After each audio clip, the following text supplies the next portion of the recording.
Close your eyes for a moment. Imagine you are standing at the edge of something vast. Not a cliff, not an ocean, but time itself. The year is roughly 100 years before the birth of Christ. And the most powerful city in the history of the Western world is tearing itself apart from the inside. This is the story we are going to tell tonight. It is the story of Julius Caesar and the fall of the Roman Republic, but more than that. It is a story about what happens when the institutions that hold a civilization together begin to crack. When the laws that were designed to protect everyone start serving only a few. When one man becomes so indispensable, so extraordinary, that the system itself cannot contain him. And it is a story about the people who loved him, the people who feared him, and the people who ultimately put 23 daggers into his body on the floor of a Roman meeting hall, beneath the marble gaze of his greatest rival. We will meet Gaius Julius Caesar, a man born into a noble family so broke they could barely afford to keep up appearances. Who would one day be worshipped as a god. A man who wrote his own history in the third person, as though he were observing himself from the outside. A man who wept when he saw his enemy's severed head delivered to him in a jar, because the enemy had once been a friend. We will meet Pompey, the great general of legendary stature who could dismantle pirate fleets and conquer eastern kingdoms, but could never quite master the subtler art of political survival. We will meet Cicero, the greatest orator Rome ever produced, a man whose words still echo in law schools and philosophy departments around the world more than 2,000 years after his death, who used his pen as his only weapon and ultimately lost his head for it. Literally. And we will meet Brutus, perhaps the most heartbreaking figure in all of this, a man who killed not from hatred, but from love. Love of a principle. Love of an idea called the Republic. This story matters to us today not because it is ancient, but because it is familiar. Republics do not die in a single dramatic moment. They erode. They are worn down, year by year, compromise by compromise, until one morning people wake up and discover that the thing they thought they were protecting is already gone. The lights are low. The hour is late. Let us go to Rome. To understand Julius Caesar, you must first understand the world he was born into. And to understand that world, you need to feel it, not just know the dates and the names, but smell the streets, hear the noise, sense the tension that hummed beneath every marble surface and gilded colonnade. Picture Rome in approximately 100 BC. The city sits at the heart of a Mediterranean empire that stretches from the forests of what we now call France all the way to the deserts of North Africa. Rome controls Greece, Spain, parts of Asia Minor, the coastlines of what will one day become Turkey and Syria.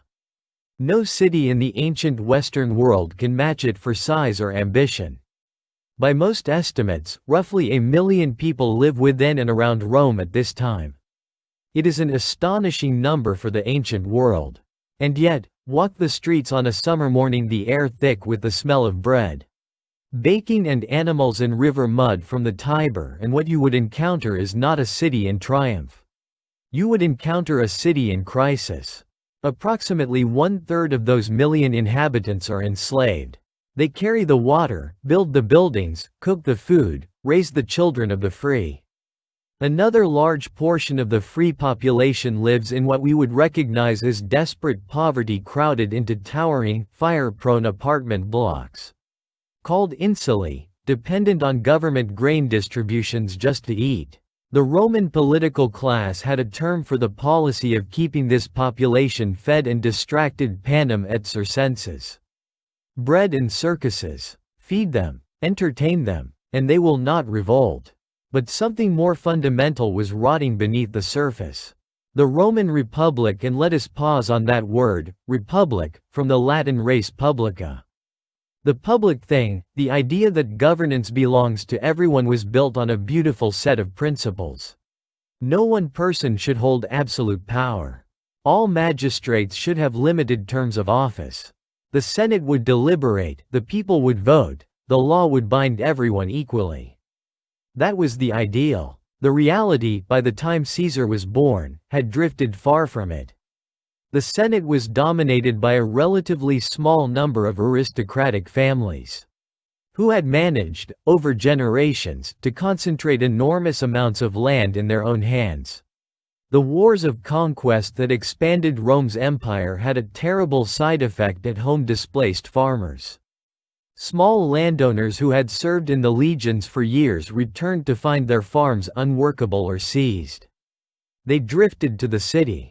And into that vacuum of abandoned farmland flowed the great estates of the wealthy, worked by the enslaved people brought back as war plunder. Two brothers tried to fix this. Tiberius Gracchus in the 130s BC, then his younger brother Gaius in the 120s. They proposed land reforms. Give some of the public land back to the poor. Reasonable proposals, legally grounded, supported by significant portions of the Roman population. And for these efforts, both brothers were killed. Murdered by mobs that included members of the Senate. Tiberius Gracchus was beaten to death with chairs and his body thrown into the Tiber. His brother Gaius, years later, ordered his own slave to kill him rather than face arrest. Let that sink in. The Roman Republic, in the name of preserving itself, murdered reformers who were trying to work within its own legal system. And then there was the army. In 107 BC, a general named Gaius Marius, who happened to be the uncle of a child not yet born, the child we are here to talk about, fundamentally transformed the Roman military. Before Marius, Rome's legions were essentially citizen militias. Property owners furnished their own weapons and armor. After Marius, the army was open to the landless poor. The state provided equipment, training, and pay. And at the end of service, soldiers expected their general to arrange land grants for them. This shift changed everything. Slowly but irreversibly, the loyalty of Roman soldiers tilted away from Rome as an institution and toward their individual commanders as people. The legions were becoming private armies. And a republic in which the most powerful men command private armies is a republic that has already begun the long slide toward autocracy. In 88 BC, a general named Sulla made it explicit. He marched his legions into Rome itself through the sacred city limits, across what had been an inviolable boundary, to seize power from his political rivals. It was the first time a Roman general had done this. Once done, it could not be undone as precedent. Into this world, a city of breadlines and bloodshed, of magnificent rhetoric and casual murder, of a republic that preached equality and practiced oligarchy. A child was born in the year 100 BC. His name was Gaius Julius Caesar. His birth was quiet. His family was old. The Julian clan claimed descent from the goddess Venus herself, which in Rome was the kind of thing you said to sound impressive at dinner parties. But old blood without money is just a pedigree, and the Caesars in that particular generation were not wealthy. His father, also named Gaius, served as a magistrate and died suddenly when Caesar was 16. Leaving his son the man of the family at an age when most boys were still memorizing poetry. 16 years old, father dead, family of modest means, a Rome already convulsing with violence.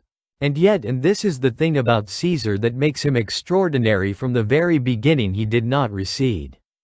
He did not become smaller in the face of his circumstances. He became more himself. Consider what happened when the dictator Sulla, having seized power in Rome and begun his bloody purges, decided that young Caesar needed to divorce his wife. Caesar had married Cornelia, the daughter of Sulla's great enemy. To Sulla, this was an unacceptable political loyalty. Divorce her, he ordered. This was not a request. This was a command from a man who was having his enemies murdered and their names posted on public lists with bounties attached. Caesar refused. He was, by most accounts, around 17 or 18 years old. He refused the dictator's order, fled into the hills of the Sabine region, and spent months moving, constantly, hiding, sleeping in different places each night to avoid capture. His family, his mother, his aunt, eventually petitioned Sulla on his behalf. Sulla, it is said, relented, but with a memorable complaint: "In this young man, there are many Mariuses." It was meant as a warning. It turned out to be a prophecy. Caesar's early career was a study in contrasts. He had enormous natural ability and almost no money. He had an ancient name that opened certain doors, but it opened them to rooms full of people who had far more resources than he did. He had charisma that contemporaries remarked on with consistent astonishment. A quality of attention he gave people that made them feel seen. A memory for names and faces that bordered on the supernatural. He also had debts. Enormous, almost comical debts. He understood intuitively that in Roman politics, generosity was a form of investment. He staged gladiatorial games, hosted public feasts, funded building projects, all on borrowed money. All to build the kind of popular support that could be converted into political office, and political office into military command, and military command into the opportunity to repay everything many times over. One episode captures him perfectly. While sailing to Rhodes to study rhetoric, Caesar believed, correctly, that in Rome, the ability to speak in public was almost as powerful as the ability to command troops. His ship was captured by pirates. The pirates demanded a ransom of 20 silver talents. Caesar, according to accounts written by people who clearly could not believe what they were reporting, laughed.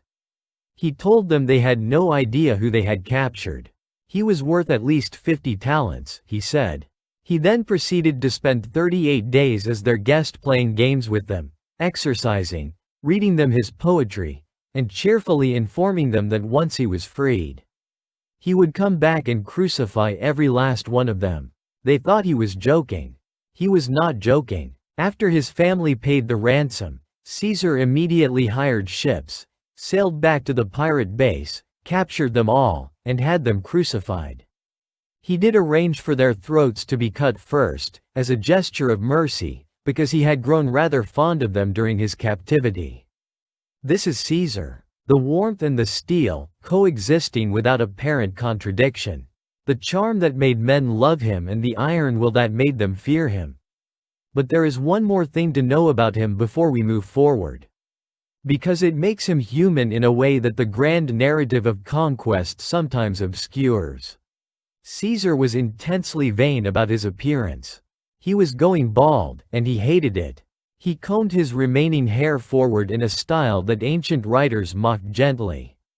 And it is widely reported that one reason he so prized the laurel wreaths awarded to triumphant generals was that they provided, among their other symbolic benefits, adequate coverage for his thinning hairline. The man who would conquer the known world worried about going bald. Keep that in mind as we go forward. No single person, however extraordinary, creates history alone. They need allies, mentors, lovers, rivals. They need people who sharpen them by opposing them and people who sustain them by believing in them. In Caesar's story, these figures are among the most vivid in all of ancient history. Let us begin with Marcus Licinius Crassus, the richest man in Rome, possibly the richest private individual in Roman history. Crassus had made his fortune through real estate, specifically by buying buildings that were on fire. Rome in this period had no public fire department. When a structure caught flame, Crassus would arrive with his private firefighting team, negotiate a price with the panicking owner, and then only after the deal was signed allow his men to begin fighting the fire. The result was a real estate empire of staggering proportions. Crassus recognized Caesar's potential early and became one of his principal creditors and backers. In a city where everything ran on patronage, Crassus was an essential patron. Without him, Caesar's early political career would have been strangled by debt before it began.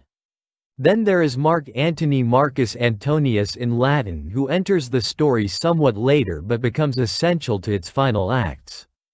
Antony was the kind of man who inspired soldiers to follow him into impossible situations simply because of the way he carried himself. He had the physique, the accounts suggest, of Hercules, broad-shouldered, leonine, built for physical command. He drank too much, loved too publicly, and spent money he didn't have. But in battle, he was extraordinary. He served under Caesar in Gaul, and later in the civil wars, and his loyalty was total and genuine. The women in Caesar's life are often reduced in historical accounts to footnotes or decorative details, but that is a disservice to the record. Let us linger. Servilia was probably Caesar's most significant long-term romantic partner. She was several years his senior, a woman of the Roman aristocracy in her own right, intellectually formidable and politically well-connected. Their relationship lasted decades. Caesar gave her an extraordinarily expensive pearl as a gift. The kind of purchase that senators noticed and gossiped about, because it was wildly inappropriate in its extravagance. Servilia was also the mother of Marcus Junius Brutus. The man who would eventually drive a dagger into Caesar's body on the Ides of March was the son of the woman Caesar loved. The layers of that particular tragedy are almost unbearable to contemplate. And then there is Cleopatra VII, Queen of Egypt, who deserves far more than the cliched image that Hollywood has layered over her for a century. When she and Caesar met, she was 21 and he was 52. She spoke 9 languages fluently. She was trained in mathematics, philosophy, and statecraft. She was navigating an extraordinarily complex political situation. She had been driven from her own throne by her younger brother and his advisors, and she was doing it alone. The story that she had herself smuggled into Caesar's presence rolled up in a carpet is one of those tales that may or may not be literally true, but feels true in the deeper sense because it captures something essential about her. She was not waiting to be rescued. She was executing a plan. And Caesar, who had encountered almost every kind of clever person the Mediterranean world had to offer, was, by all accounts, genuinely astonished by her. She bore him a son. The boy was called Caesarion Little Caesar. His fate will matter to our story before we are done. Now for the rivals. And here we must spend more time, because the people who stand against Caesar illuminate him as much as those who stand with him. Gnaeus Pompeius Magnus Pompey the Great. The cognomen says everything about the scale of his reputation. By the time Caesar was still climbing the lower rungs of political office, Pompey had already dismantled the Mediterranean piracy network in an almost incomprehensibly short campaign, 3 months, when everyone else had expected years. He had reorganized the eastern Mediterranean, adding vast new territories to Rome's empire. Roman crowds did not merely admire Pompey. They worshipped him. He was also, despite his military genius, politically uncertain. Pompey could move legions with the precision of a chess grandmaster, but in the Senate chamber, he often seemed at a loss, reaching for the approval of men who were simultaneously using him and fearing him. This combination, great capability, moderate political instincts, made him an instrument rather than a power in his own right, which meant the Senate could point him at problems, including, eventually, the problem of Caesar. Caesar and Pompey had been allies once.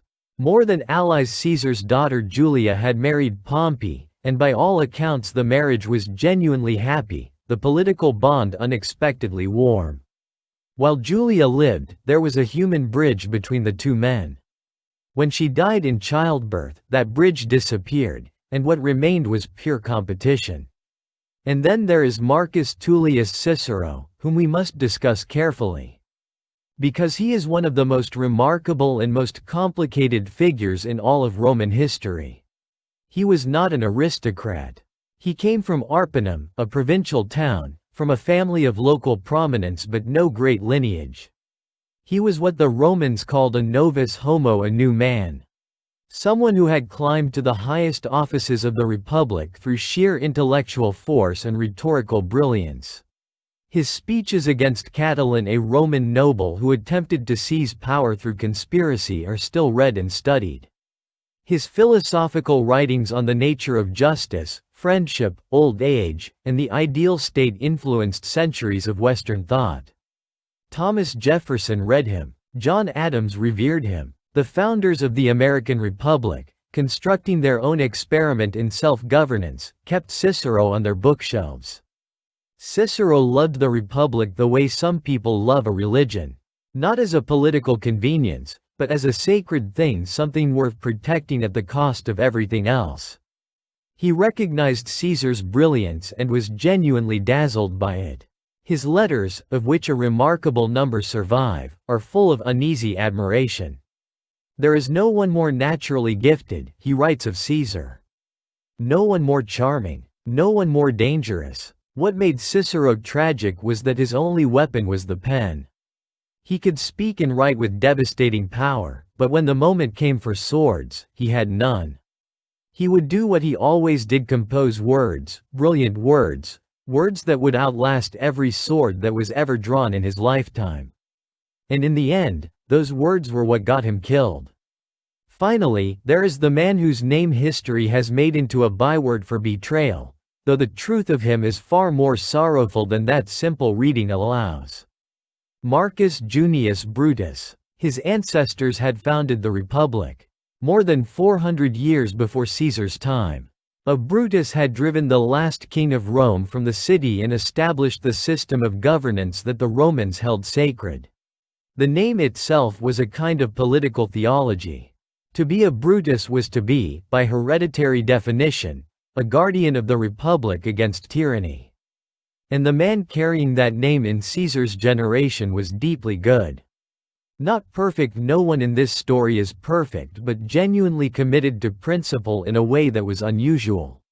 Even among people who spoke constantly about principle.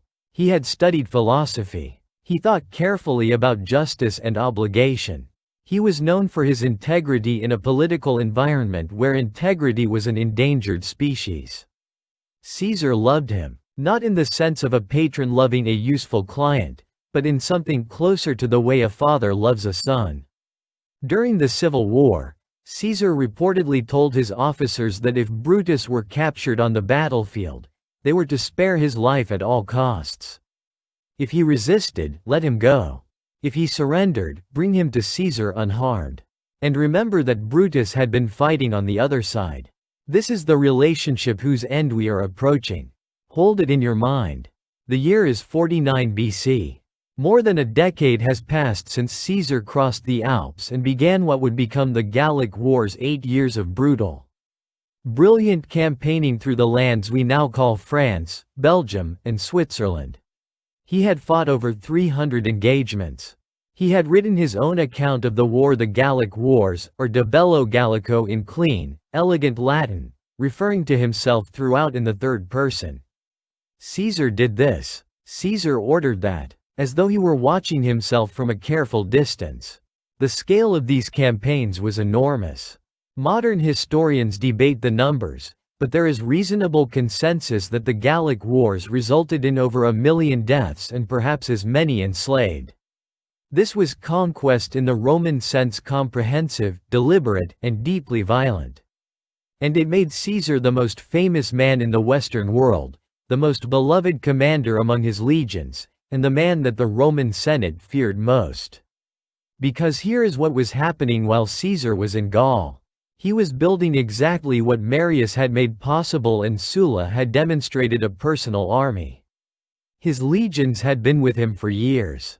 They had crossed rivers and stormed hill forts and survived ambushes together. They had watched him ride toward danger when other commanders stayed safely behind. They had received his clemency and his generosity. They were not Rome's soldiers anymore. They were Caesar's soldiers. And the Senate knew it.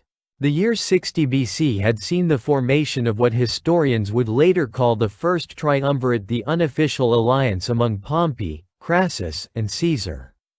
Pompey brought military prestige. Crassus brought money. Caesar brought political agility and popular support.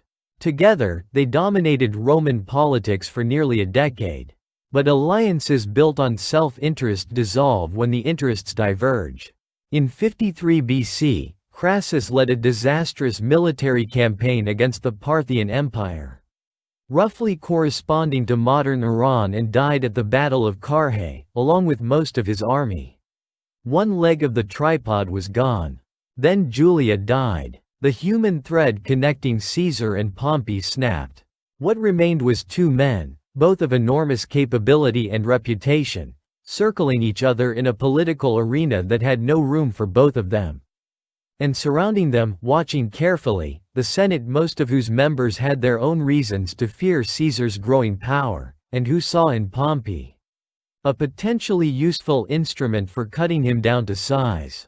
Caesar's command in Gaul was drawing to a close. The Senate began to maneuver. The message was clear: come back to Rome. Lay down your command. Stand trial if necessary for your conduct during the war. Caesar understood precisely what that meant. The moment he crossed back into Italy without his army, he was just a man. A famous man, certainly, but a man without the legal protections that came with military office.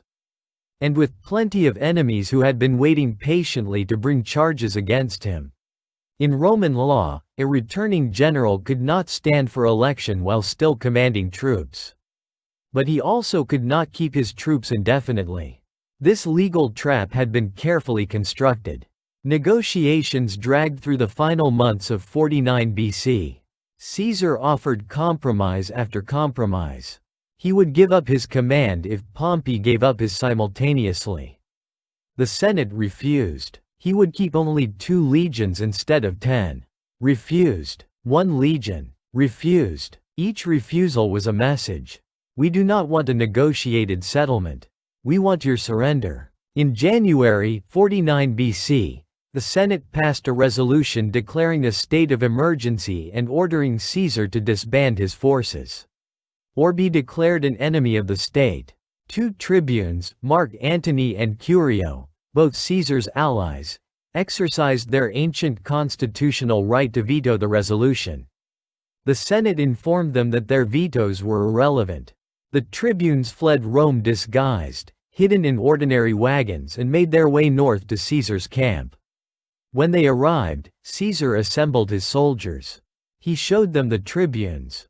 He showed them what had been done to the people's sacred representatives. He showed them what the Senate thought of the constitution it claimed to be protecting. The soldiers understood, and Caesar stood at the Rubicon River. The Rubicon, a small river in northern Italy, unremarkable in every physical sense, was a boundary. South of it lay the Roman heartland, where no general was permitted to lead armed troops. It was the line between military authority and civilian order, between the general and the citizen. Cross it with your army, and you were, by definition, making war on the Republic. The accounts say Caesar paused for a long time. His officers stood nearby. The winter night was cold. The river was nothing you could wade across it. The act of crossing would take less than a minute. But what that act meant would last forever. Historians writing centuries later would try to reconstruct what he said in that moment. He may have quoted a Greek playwright, "Let the die be cast." He may have quoted something else. He may have said nothing at all and simply walked forward. What we know is that he crossed. Elia I acta est. The die is cast. Think about what this moment meant. It was not a moment of fearlessness. Caesar was not a man without fear. He was a man who had calculated his fears and decided that the risk of inaction outweighed the risk of action. Going back meant trial, likely exile or death, the erasure of everything he had built. Going forward meant war, with all its uncertainty. But it also meant the only real chance he had. There is something achingly human in it. Standing at the edge of an irrevocable choice, knowing there is no middle path. Choosing the more dangerous road because the safer road leads to a kind of death anyway. Have you ever stood at a moment like that? Perhaps not with an army at your back. But the structure of the choice, everything behind you gone.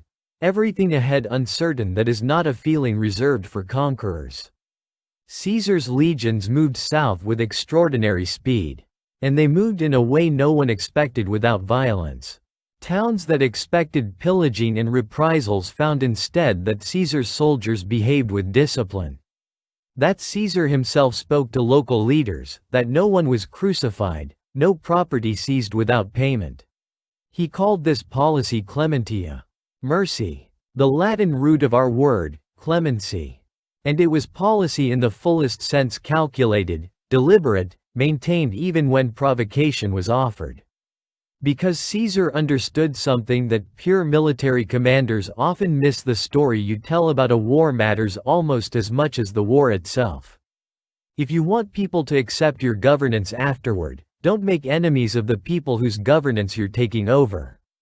Show them that you are different from what your opponents claimed. Pompey and the Senate fled. This was itself a devastating propaganda defeat. The great Pompey, who had swept Mediterranean pirates from the seas in 3 months, had abandoned Italy without a fight.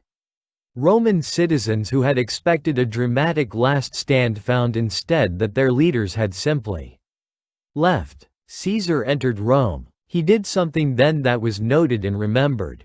He went to the treasury, the aerarium, and when a tribune named Metellus tried to physically prevent him from opening it, Caesar told him plainly that he would kill him if necessary, apologized for the unpleasantness of saying so, and then opened the treasury anyway. The frankness was characteristic. He was not pretending to operate within the normal rules anymore. But he was also not pretending to be something other than what he was. The civil war that followed spread across the entire Mediterranean world. Caesar moved to Spain first. "I am going to fight an army without a general," he reportedly said, "and then I will go to fight a general without an army," and defeated Pompey's commanders there. Then he crossed to Greece. At Pharsalus, in August of 48 BC, Caesar and Pompey met in the deciding battle of the Civil War. Caesar's forces were outnumbered, but his veterans, men who had fought beside him for years in Gaul, men who knew his tactics and trusted his judgment, performed with extraordinary precision. Pompey's larger but less experienced force collapsed. Pompey himself fled the battlefield on horseback. It was the last time the two men would be in the same place while both were alive. Pompey sailed to Egypt, seeking refuge from the young pharaoh Ptolemy XIII. What happened next tells you everything about how the ancient world worked. The Egyptian court decided that backing a loser was more dangerous than flattering a winner. As Pompey stepped ashore, he was stabbed from behind by a former Roman soldier now in Egyptian service. When Caesar arrived in Egypt shortly afterward, the Egyptians presented him with a sealed container. Inside was Pompey's head. The accounts say Caesar wept. Whether or not this is literally true, and the ancient sources are not always reliable on such personal details, the fact that the story was told, and kept being told, tells us something. People wanted Caesar to have wept. They wanted to believe that the man who had just spent 3 years destroying his former ally still retained enough humanity to grieve him. The legend was offering us something the facts alone could not: the image of a victor who remembered what victory costs. In Egypt, Caesar met Cleopatra. He stayed through the winter. Cleopatra became his partner intellectually, politically, romantically, and the months they spent together in Alexandria were, in their way, extraordinary. Here was a woman who could hold her own with Caesar in conversation, who had governed a kingdom under conditions of extraordinary difficulty, who saw the Mediterranean world not from Rome's perspective but from Egypt's ancient, patient vantage point. They had a son, Caesarion Little Caesar. The boy would live for 17 years before Caesar's adopted heir had him quietly murdered. But for now, he was the only biological child Caesar had. Caesar never publicly acknowledged him with the same force he might have. The reasons for this were complicated: Roman law, Roman politics, the scandal of his birth to a foreign queen. Another quiet tragedy in a story full of them. Caesar left Egypt. He suppressed a revolt in Asia Minor with the campaign that produced his most famous 3-word dispatch: Veni, Vidi, Vici. I came, I saw, I conquered. The message was reported from Pontus, in what is now Turkey, and in its famous compression: 3 words. 3 verbs, 3 perfect acts. It captures something essential about Caesar's mind. The ability to reduce complex reality to memorable simplicity. The gift of the communicator, wrapped around the gift of the commander. He returned to Rome in 46 BC. The triumph that followed 4 separate triumphal processions, celebrated over 4 days, was the largest and most extravagant Rome had ever seen. The crowds watched gold and silver paraded through the streets, watched the prisoners of war shuffle past in chains. Among them Vercingetorix, the Gallic chieftain who had united much of Gaul against Caesar in the revolt of 52 BC. Who had nearly beaten him, who had fought brilliantly and lost narrowly. He had been held in a Roman prison for 6 years, waiting for this day. He was displayed to the crowd, then executed. The Gauls remember him differently. In France today, there are statues of Vercingetorix, the man who resisted, even in defeat. Who stood for his people's freedom even as that freedom was being extinguished. History is rarely a single story. Now came the part that Caesar had never quite been able to plan for ruling. He held the title of dictator, the Roman office of emergency executive authority, traditionally limited to 6 months. Caesar first accepted a 10-year term, then, in 44 BC, a lifetime appointment. Dictator perpetuo. Dictator in perpetuity. This was monarchy. Not in name. Caesar refused the title of Rex, king, emphatically and repeatedly, and when Mark Antony tried to place a royal crown on his head during a public festival, Caesar pushed it aside 3 times in what contemporaries read as theatrical refusal. But in substance, a permanent dictator is a king, whatever he chooses to call himself. And yet what he actually did with that power was, by many measures, remarkable. He reformed the calendar. This alone deserves a moment. The Roman calendar was a mess. It had drifted so far from the actual solar year that the seasons and the calendar months no longer corresponded.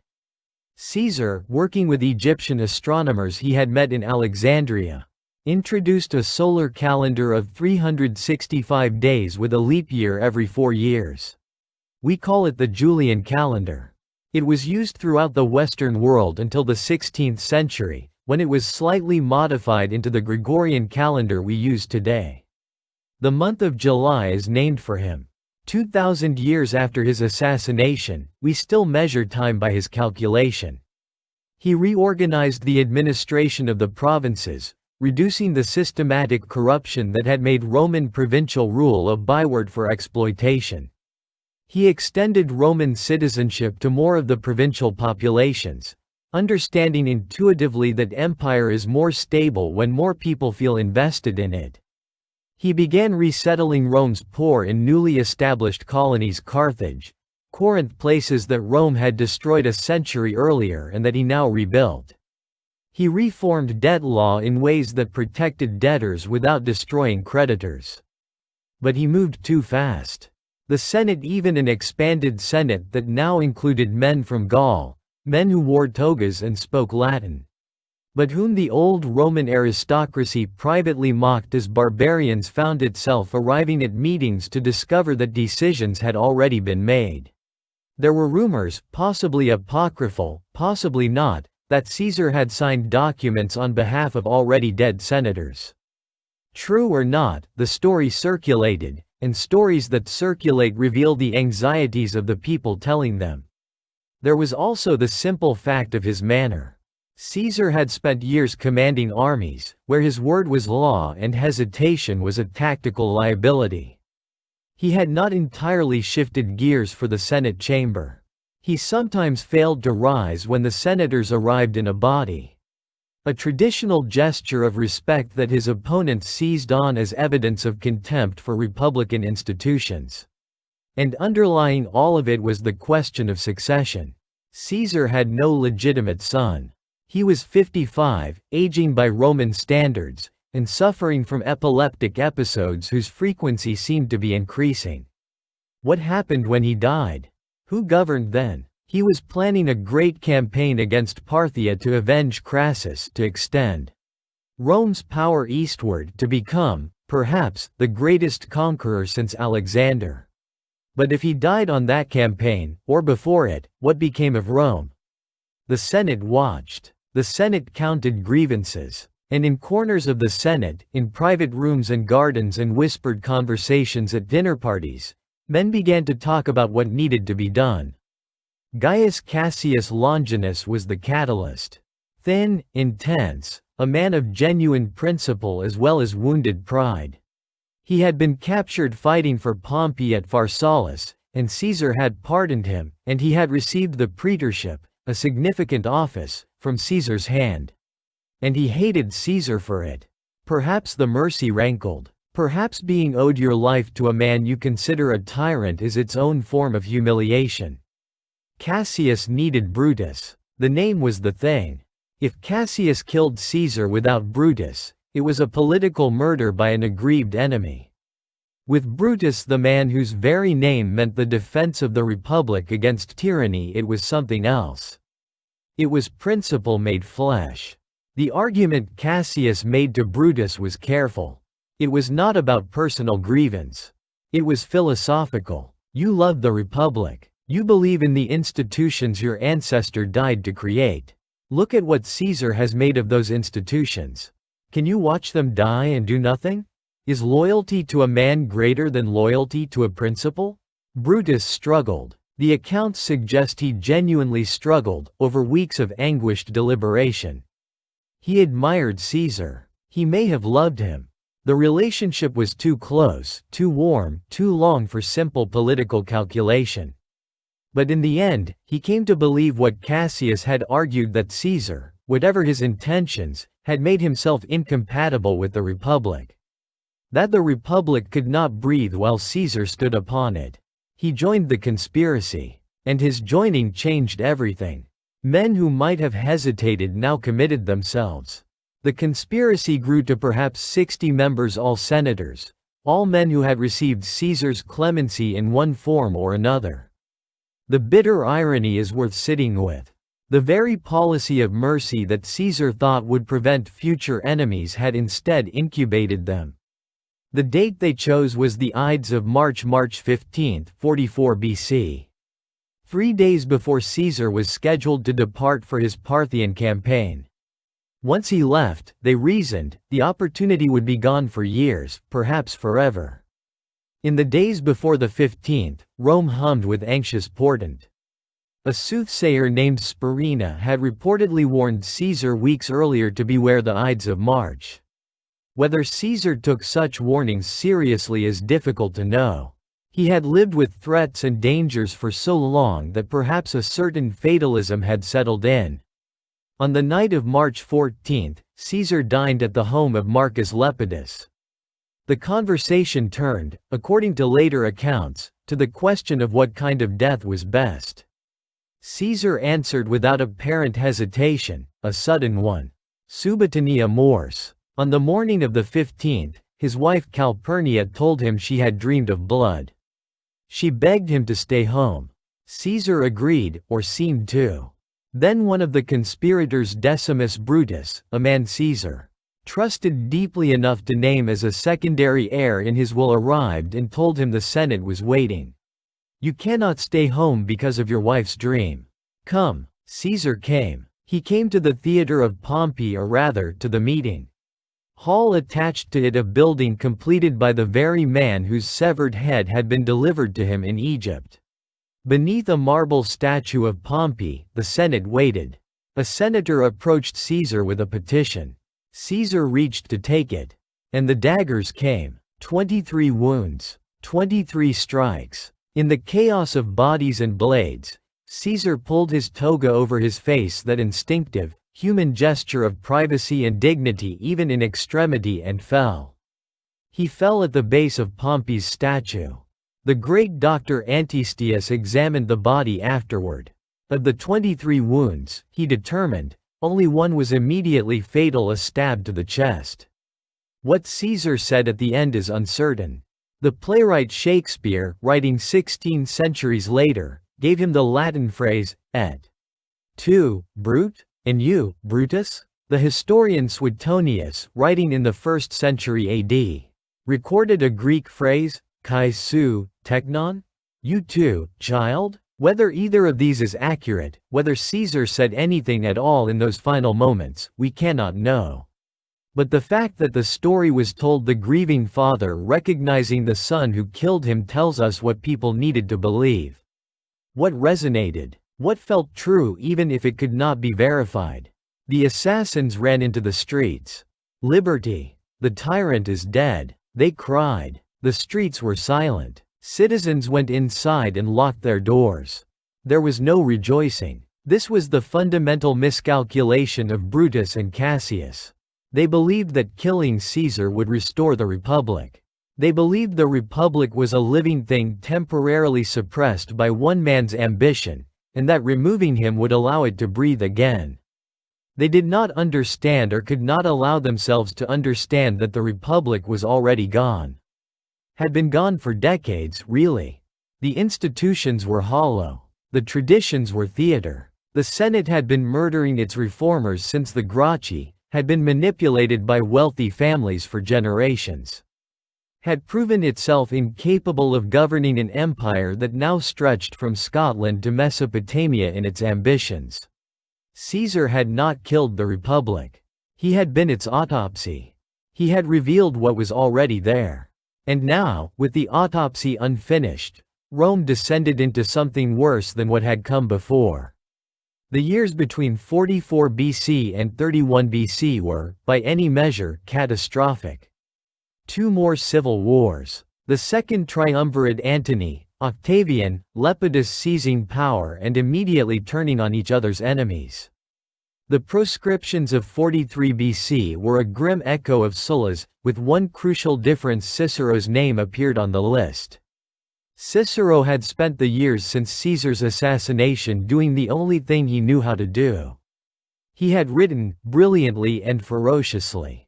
His Philippics 14 speeches attacking Mark Antony, named deliberately after Demosthenes' attacks on Philip of Macedon, were monuments of political rhetoric, composed by a man who knew he was probably signing his own death warrant with every word. Antony hated him with a personal ferocity. When the proscription lists were drawn up, Antony wanted Cicero's name on them. Octavian, Caesar's young heir, 18 years old. Slight and sickly and more calculating than anyone who looked at him seemed to credit, reportedly resisted for 2 days. Then agreed. Cicero was caught on the road trying to flee. He was 63 years old. He put his head out of his litter and told the soldiers to do what they had come to do. His head and his hands were cut off, the hands that had written those speeches, and carried back to Rome. Antony's wife, the formidable Fulvia, reportedly pushed pins through Cicero's tongue. The head and hands were displayed on the very rostra, the speaker's platform in the forum from which Cicero had delivered some of his greatest speeches. This is what the Republic's obituary looked like. The final act came at the Battle of Actium in 31 BC, where Octavian's admiral Agrippa destroyed the combined fleet of Antony and Cleopatra. They retreated to Egypt, and there ended their own lives, Antony by his own sword, Cleopatra by means that ancient sources describe as contact with an asp. A small Egyptian cobra, though modern scholars are not entirely convinced of the specifics. Caesarion, the son of Caesar and Cleopatra, was 17 years old. Octavian had him killed. He could not allow another heir of Caesar to remain alive. The Republic was over. But the story was not. In 27 BC, the Roman Senate awarded Gaius Octavius Thurinus, who had by then been calling himself Gaius Julius Caesar. Since the moment he accepted his inheritance, a new title, Augustus, the revered one. He was 35 years old. He would rule for another 41 years. Augustus Caesar, and we need to think carefully about what he was, because his genius was in the presentation, was not a dictator. He was not a king. He was, officially, merely the first citizen of Rome, the princeps. He held various republican offices simultaneously and rotated them, strategically, maintaining the fiction of constitutional governance while holding absolute power. The Senate continued to meet. Elections continued to occur. The forms of the Republic were preserved with exquisite care. The substance was monarchy. And it worked. Which is perhaps the most unsettling thing about it. The Pax Romana, the Roman peace that Augustus inaugurated, lasted roughly 2 centuries. Trade expanded across the empire. Cities grew. Roads were built, thousands of miles of them, the engineering marvel of the ancient world. Art and literature flourished. Virgil wrote the Aeneid. Horace perfected the lyric poem. Livy chronicled Roman history. Augustus transformed Rome physically, famously claiming to have found a city of brick and left one of marble. He was also ruthless, cold, and willing to do whatever the survival of his regime required. He had signed off on Cicero's murder at 18.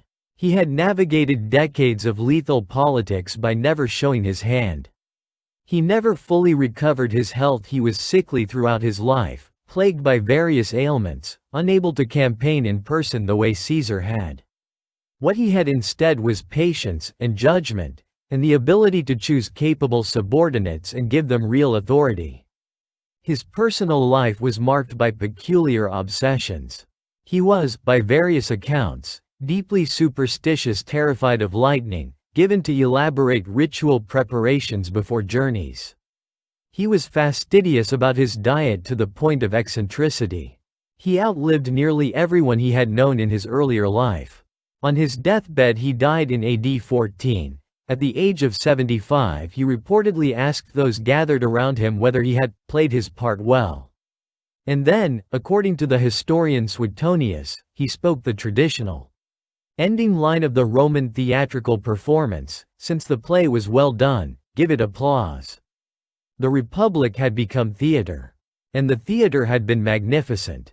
Caesar's name lived on in ways he could never have imagined. The German word Kaiser, the Russian word Tsar, both derived from his name. For 2,000 years, across dozens of cultures and languages, the name of a bald Roman politician who wrote his memoirs in the third person was used to denote absolute rulership. The month of July, the Julian calendar, the concept of Caesarine section, which carries his name in some languages because of a legend possibly apocryphal about how he was born. His Gallic Wars, still assigned in Latin classes. His phrase veni, vidi, vici, still quoted. His crossing of the Rubicon, still used as an idiom for irreversible commitment. And the question he poses to history, which is also the question this story poses to us tonight. What do we do with a person who breaks the law in order to save the state? What do we do with institutions that have become so corrupted that they cannot govern, but whose forms we still venerate? What do we do when the most brilliant person in the room is also the most dangerous? When mercy becomes a weapon? When the Republic defends itself by becoming what it was defending against? There are no clean answers. The Romans debated these questions for centuries, and so have we. Every generation that has built a republic, and ours among them, has eventually confronted the same fault lines. The concentration of power, the erosion of norms, the charismatic leader who makes himself indispensable, the institutions that bend and bend until the question is whether they will ever stand straight again. Caesar did not kill the Roman Republic. The Roman Republic had been killing itself for decades before he was born. He was the consequence, not the cause. But consequences are real. They have weight. They change the world. Brutus killed a man he loved because he loved a principle more. Was he right? Was he wrong? The Republic died anyway, years later and more bloodily than it might have. Cicero wrote speeches that have survived 2 millennia and was murdered for them. Pompey conquered the known world and lost a civil war because he could not make a decisive choice when decisive choices were required. And Caesar crossed a river, conquered a continent, reformed a calendar, wrote his own history, wept for his enemy, and died on the floor of a meeting hall with his toga pulled over his face. Tonight, as you drift towards sleep, let one thought accompany you. The Roman Republic did not fall because Romans stopped believing in it. It fell because too many of them believed in it as an abstraction, a tradition, a form, while neglecting the substance. The daily, difficult, unglamorous work of maintaining institutions that actually serve everyone. The willingness to accept constraints on one's own power. The recognition that the rules matter most precisely when they are most inconvenient. There are names from this story that survived 2,000 years. And the lesson hidden inside those names is both simple and very hard. Next time on this channel, we stay in the world Caesar built, but we descend into its shadows. We will meet the emperors who inherited his name but not his restraint. Caligula, who declared himself a god and may have half believed it. Nero, who blamed Christians for a fire some believed he set himself. And then a man utterly unlike them, Marcus Aurelius, the philosopher-emperor who kept a private journal of self-examination that became one of the greatest works of Stoic philosophy. A man who believed deeply in duty and practiced it even when it cost him everything. In a world of theater and bloodshed, how does a person stay human? That question will be ours. If tonight's story moved you, or troubled you, or kept you thinking when perhaps you meant to be sleeping, that is exactly what history is for. Consider subscribing so that you don't miss the next journey, and if you feel inclined, leave a comment below. History is a conversation across time, and your voice belongs in it. For now, let the voices of Rome quiet down. Let the Tiber flow. Let the torches on the Palatine Hill burn low. Sleep well. We'll be here when you wake.